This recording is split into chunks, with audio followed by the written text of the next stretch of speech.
Good morning, everyone. It's a beautiful, nice autumn day. Welcome to Jonmyo Shrine, the royal ancestral shrine of the Joseon dynasty. My name is Lee Byung-il, but you can also call me Sun B.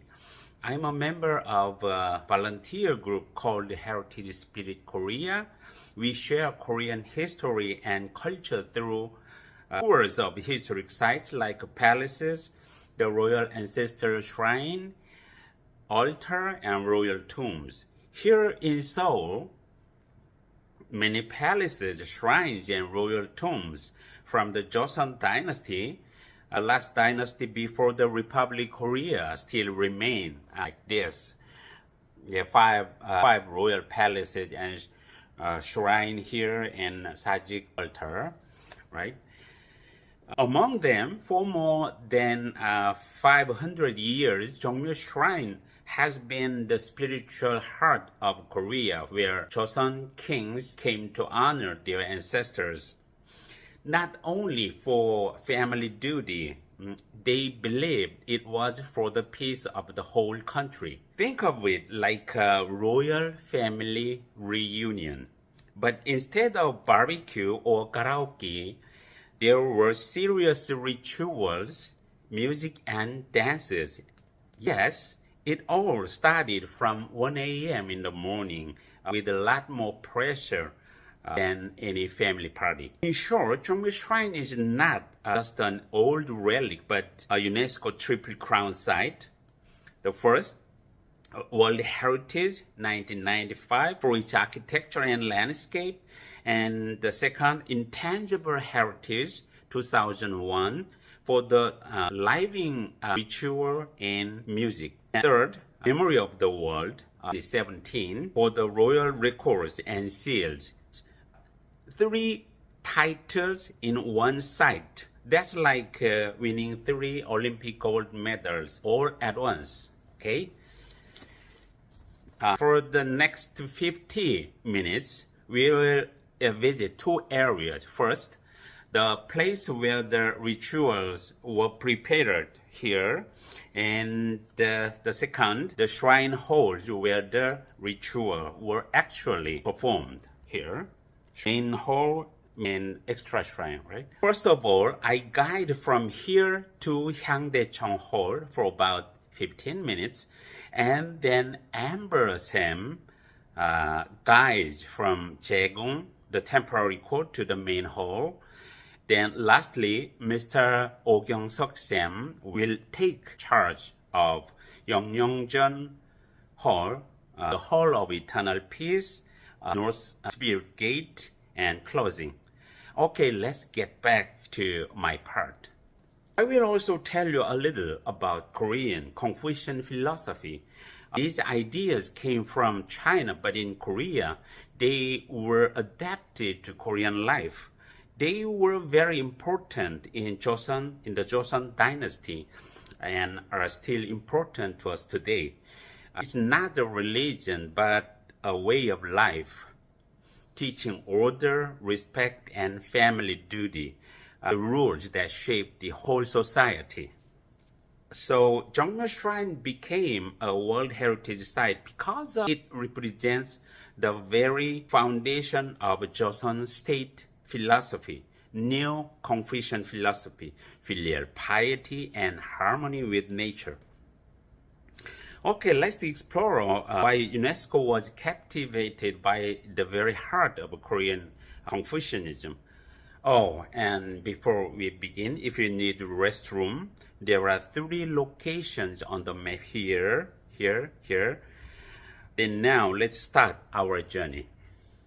Now, our first story begins about honoring the people who came before us. Confucian philosophy teaches that we should respect both living elders and ancestors who have passed.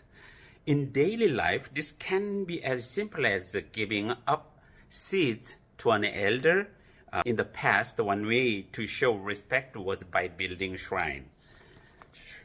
You can even see this idea in the main gate you just passed. Unlike the big, colorful gates of the royal palaces, This one is very simple, without name board.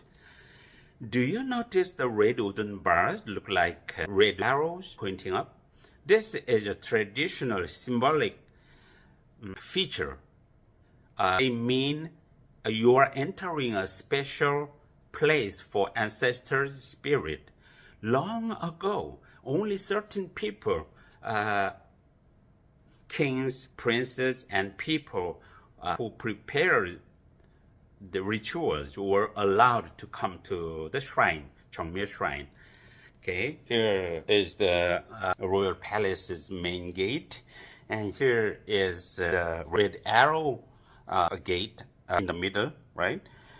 This is the traditional feature of boundary separating the ordinary and sacred realm. On your left, you can see 3 stone pathways right here, okay? The middle is for spirits of kings and queens. Even the king himself could not walk there. He had to use the side path closest to you. The crown prince, you had to use farthest from you.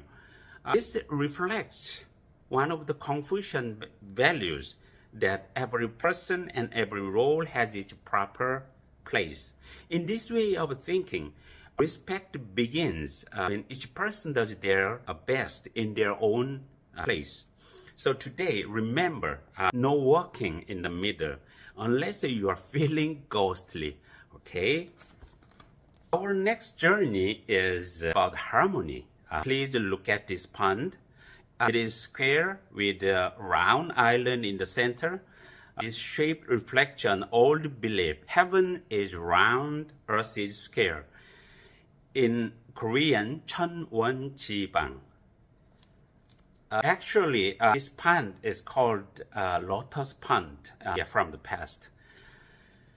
Together, they represent the balance of the universe, harmony. You can see the same symbolism in the Korean coins. See here in real, here, right?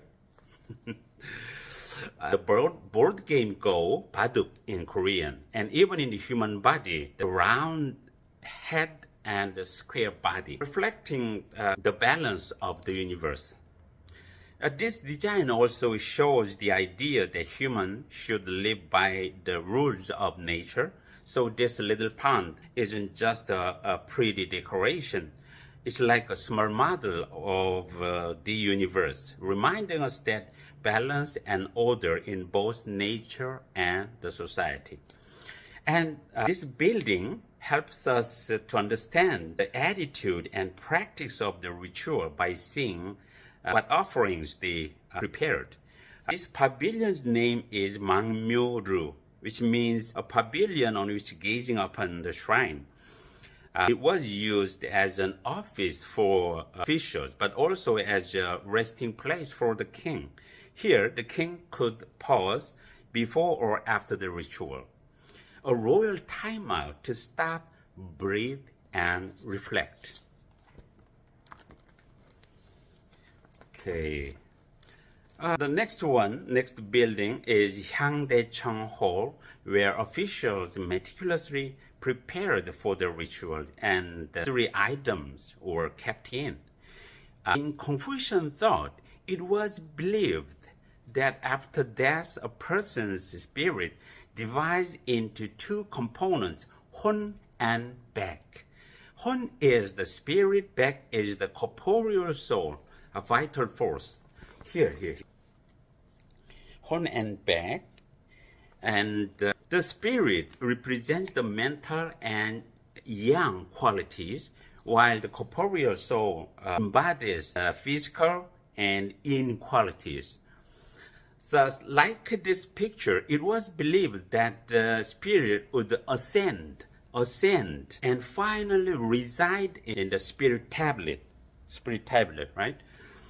Whereas the corporeal soul would remain with the body, finally buried in the ground, okay?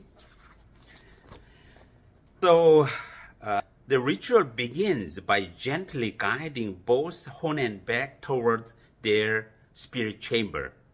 Therefore, to invite them, very important items were kept in here, this building, Hyangdaecheong Hall. First, incense to purify the space and welcome the spirits. Second, ritual message, the paper, to explain the purpose of the ritual. Third, cloth offering as a gift of gratitude. It was like sending a proper invitations. Please come. Here is why we are honoring today. Thank you for blessing.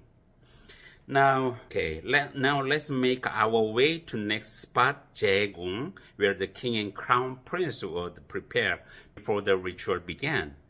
From now on, Sungyong-sam, Amber-sam will guide you fluently and clearly. Thank you for listening to my part. Any question? Have a nice tour.